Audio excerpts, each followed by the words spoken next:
याकूब 3 अध्याय 17 से 18 पद। पर जो ज्ञान ऊपर से आता है वह पहले तो पवित्र होता है, फिर मिलनसार, कोमल और मधुभाव और दया और अच्छे फलों से लदा हुआ और पक्षपात और कपट रहित होता है।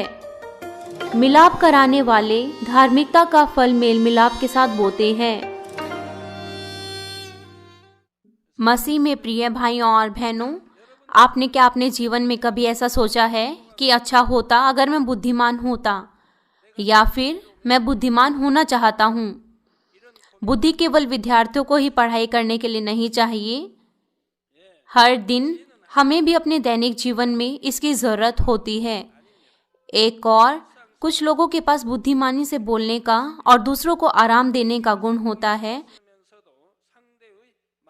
जिससे दूसरे लोग उन्हें पसंद करते हैं और वो मुश्किल परिस्थितियों में भी आशीषें प्राप्त करते हैं। और दूसरी तरफ कुछ लोग अच्छे मौकों और अवसरों को मूर्खता से बोलने के कारण खो देते हैं, जिसके कारण उन्हें शर्म आती है और वो मुसीबतों का सामना करते हैं।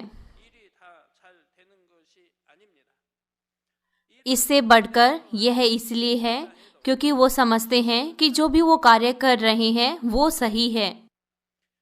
और यहाँ तक कि अगर आप हमेशा मेहनत करते हैं तो इसका मतलब यह नहीं कि आप हमेशा अच्छी चीज़ें प्राप्त करेंगे। यहाँ तक कि किसी वस्तु को प्राप्त करने का हमारे पास ज्ञान है तो भी हमें उन तरीकों को ढूंढने की ज़रूरत है जहाँ हम उस ज्ञान का सही तरीके से उपयोग कर सकें। हमें केवल अपने ही काम नहीं करने चाहिए, इसके बजाय हमें अपने आसपास के लोगों का भी ध्यान रखना चाहिए, ताकि जो भी हमें काम दिया गया है वो सब लोगों के सहयोग के द्वारा वो अच्छा कर सकें। जिनके पास बुद्धि होती है वो अच्छे से जानते हैं कि कैसे अपनी परिस्थितियों को बदलें और कैसे अपने आसपास के लोगों के हृदय को प्रभावित करें, ताकि वो अपनी इच्छाओं को पूरा कर सकें। वो लोगों पर काम करते समय इस तरह दबाव नहीं डालते कि ऐसे ठीक होगा या फिर इस काम को हमें इस तरीके से करना है। इसके बजाय वो दूसरों से सहयोग लेते हैं ताकि वो अच्छे फलों को प्राप्त कर सकें। वो हर एक चीज़ों को ऐसा बनाते हैं जैसे कि पानी बहता है। इसके अलावा जिनके पास कम बुद्धि होती है वो तब भी ऐसे विरोध करते हैं जब कोई भी लोग अच्छे काम कर रहे हों। वो उन लोगों के साथ लड़ाई झगड़ा करते हैं और वो मुश्किल में पड़ते हैं। यदि हमारे पास बुद्धि है तो जब हम पिता परमेश्वर के लिए कार्य करते हैं तो हम उन महान फलों को उत्पन्न कर सकते हैं।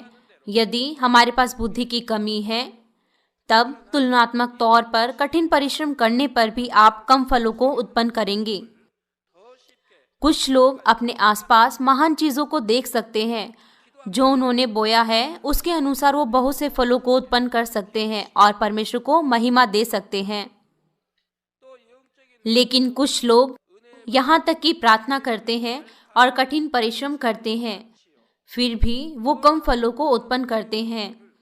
यदि हम प्रेम और विश्वास के साथ बोते हैं तो निश्चित तौर से हम उन फलों को उत्पन्न करेंगे। यदि हम प्रार्थना करें और विश्वास के साथ कार्य करें तो हम उत्तर प्राप्त करेंगे।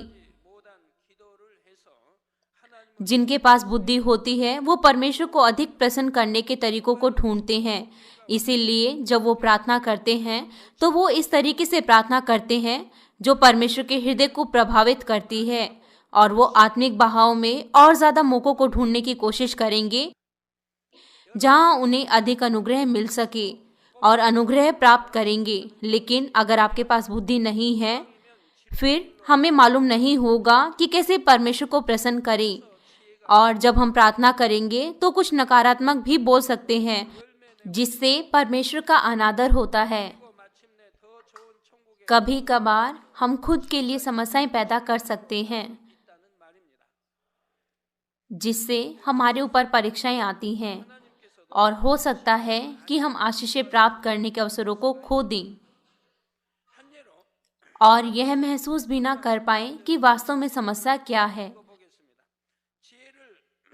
इस प्रकार उत्तर प्राप्त करने में देर लगती है, यहाँ तक कि हम प्रार्थना करते हैं और मेहनत करते हैं क्योंकि हम एहसास नहीं कर पाते कि वास्तव में समस्या क्या है। आपके विश्वास की यात्रा में क्या आप कोई शॉर्टकट लेना चाहते हैं? ऐसा करने के लिए आपको बुद्धि की जरूरत है। यदि हमारे पास सही बुद्धि है तब हम प्रार्थनाओं के उत्तर प्राप्त करने में, फलों को पैदा करने में, आशीषें प्राप्त करने में और स्वर्ग में उत्तम स्थान में जाने के लिए शॉर्टकट ले सकते हैं। बाइबल में परमेश्वर ने बुद्धि के महत्व पर बहुत बार जोर दिया है।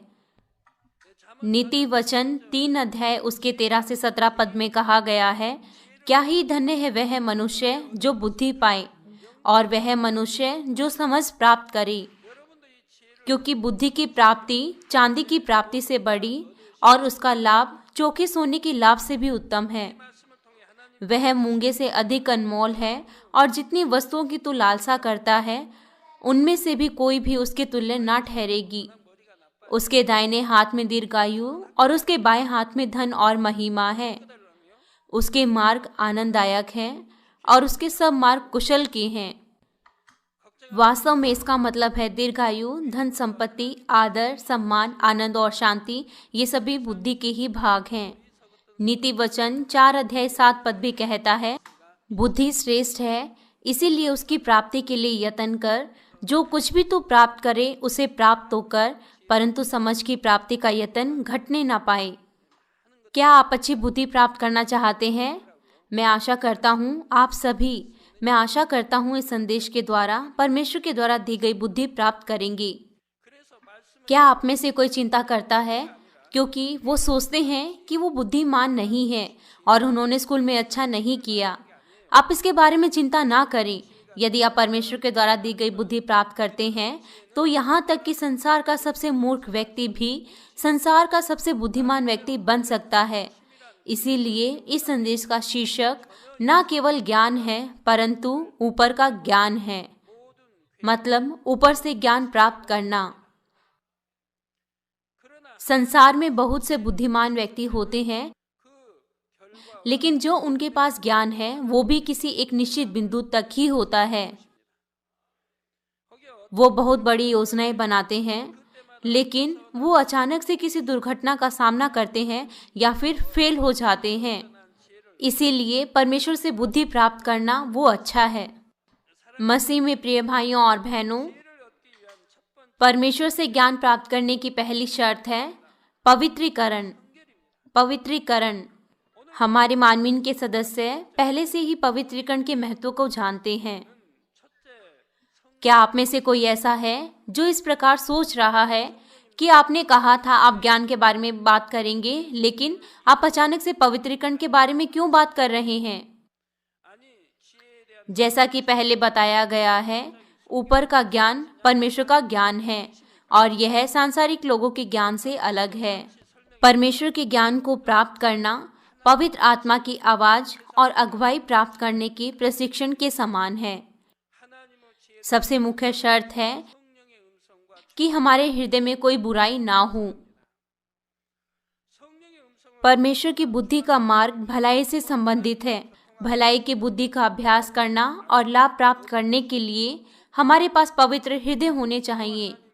अगर हमारे हृदय में बुराई है तो हम भलाई का आसानी से अभ्यास नहीं कर सकते। इसीलिए बुद्धि को प्राप्त करने के लिए हृदय से बुराइयों को दूर करना है, तब हम उस बुद्धि से लाभ प्राप्त कर सकते हैं। आपको अच्छे तरीके से समझाने के लिए मैं आपको एक उदाहरण देता हूँ।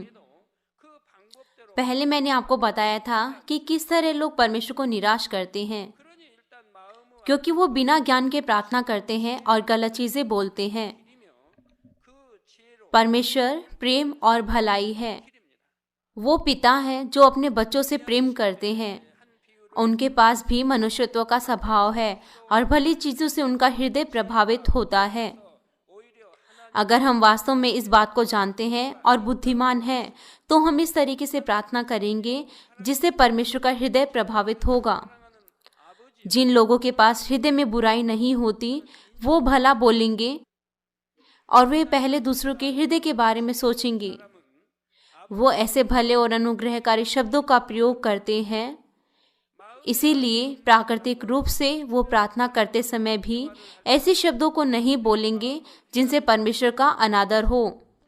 लेकिन अगर हमारे हृदय में बुराई होगी तो फिर क्या होगा?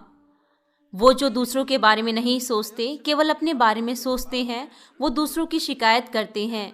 वो परमेश्वर के सामने भी ऐसा ही करेंगे। हो सकता है कि वो जानते हैं कि उन्हें परमेश्वर से सुंदर और भली प्रार्थना करनी चाहिए, लेकिन उनका हृदय प्रार्थना के समय बाहर आ जाता है। वो भलाई में प्रार्थना करने के ज्ञान को जानते हैं, लेकिन वो ऐसा नहीं करते क्योंकि उनके हृदय में बुराई है। जब आनंद और धन्यवाद का समय होता है, वो शिकायत करते हैं और पूरी तरह से अपना धन्यवाद नहीं देते। यदि कोई दिखावा नहीं करता और वो वास्तव में धन्यवादी है, तो वो अपने पूरे हृदय के साथ धन्यवाद देंगी और उनके पूरे हृदय के साथ वो आंसू बहेंगी। धन्यवाद के आंसू, आनंद के आंसू, आत्माओं के लिए शोक करने के आंसू, आत्माओं के लिए प्रेम के आंसू और पिता परमेश्वर के लिए, ये सभी आंसू पिता परमेश्वर को महिमा देते हैं। आंसू की एक बूंद भी भूली ना जाएगी। आपके आंसू भले ही शारीरिक तौर से गिरे, लेकिन आत्मिक तौर से स्वर्गदूत उन्हें प्राप्त करते हैं। तथापि शिकायत के आंसू, नफरत के आंसू, दुर्भावना के आंसू, क्योंकि चीजें अच्छे से नहीं हो रही, ये आंसू पिता परमेश्वर को महिमा नहीं देते। इसके बजाय पाप की दीवारें खड़ी करते हैं। इसीलिए जब हम बुराई दूर करते हैं, तब हम बुद्धि के फलों को उत्पन्न कर सकते हैं।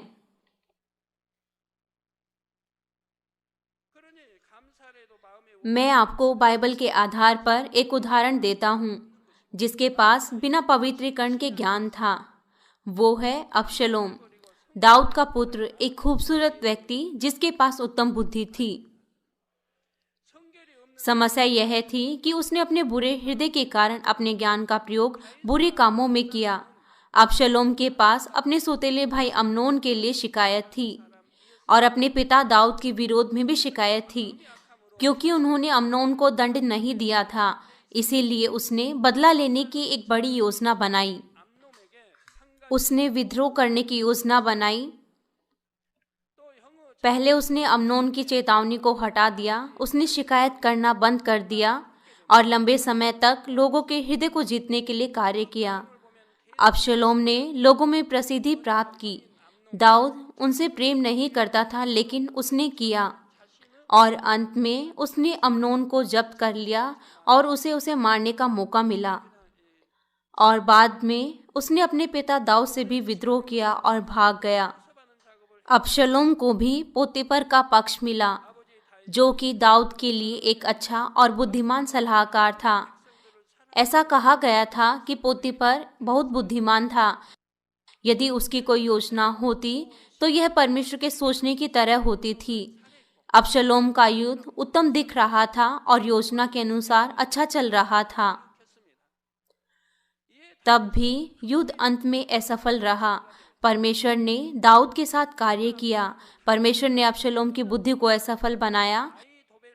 पोतीफर ने अबशलोम को निश्चित तौर से जीत का मार्ग बताया था, लेकिन अबशलोम ने ऐसा नहीं किया। उसने पोतीफर की सलाह मानने की बजाय उसने किसी जासूस की सलाह का अनुसरण किया। अबशलोम बहुत बुद्धिमान व्यक्ति था, लेकिन जब एक बार परमेश्वर ने उसके न्याय को कमजोर कर दिया, तो उसने अपनी कमजोर आंखों के द्वारा नाश के मार्ग को चुना। परमेश्वर दाऊद के पक्ष में थे। दाऊद के लोगों को हमला करने की तैयारी के लिए समय मिला और उन्होंने युद्ध के लिए अच्छे से तैयारी की। परमेश्वर के प्रेम ने जो दाऊद के लिए था,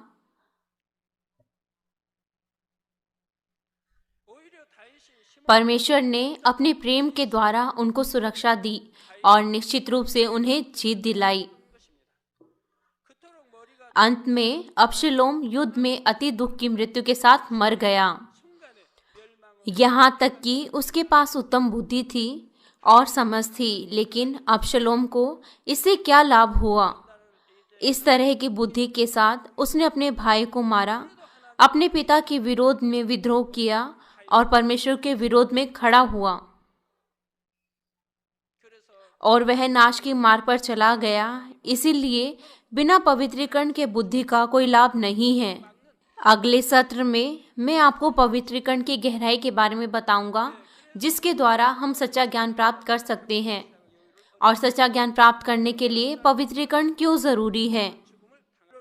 प्रिय सभा के सदस्यों, मैं इस संदेश का निष्कर्ष देता हूँ। अगर आपके पास पवित्र हृदय के साथ अच्छा ज्ञान है तो आप उन चीजों में अंतर करने के योग्य होंगे जो चीजें आपको करनी चाहिए और जो चीजें आपको नहीं करनी चाहिए। आपके शब्द और कार्य परमेश्वर के द्वारा गारंटी देंगे और आपके पास उत्तर और आशीषों के फल होंगे। मैं आशा करता हूँ आप सभी इस पवित्रीकरण के साथ बुद्धि को पाने की लालसा रखेंगी। मसीह में प्रिय भाइयों और बहनों, मैं प्रभु यीशु मसीह के नाम में प्रार्थना करता हूँ कि आप हर दिन बुराई के विरोध में जीतेंगे और आशीषित जीवन जिएंगे और आशीषित जीवन जीने के द्वारा आप परमेश्वर को महिमा देंगी।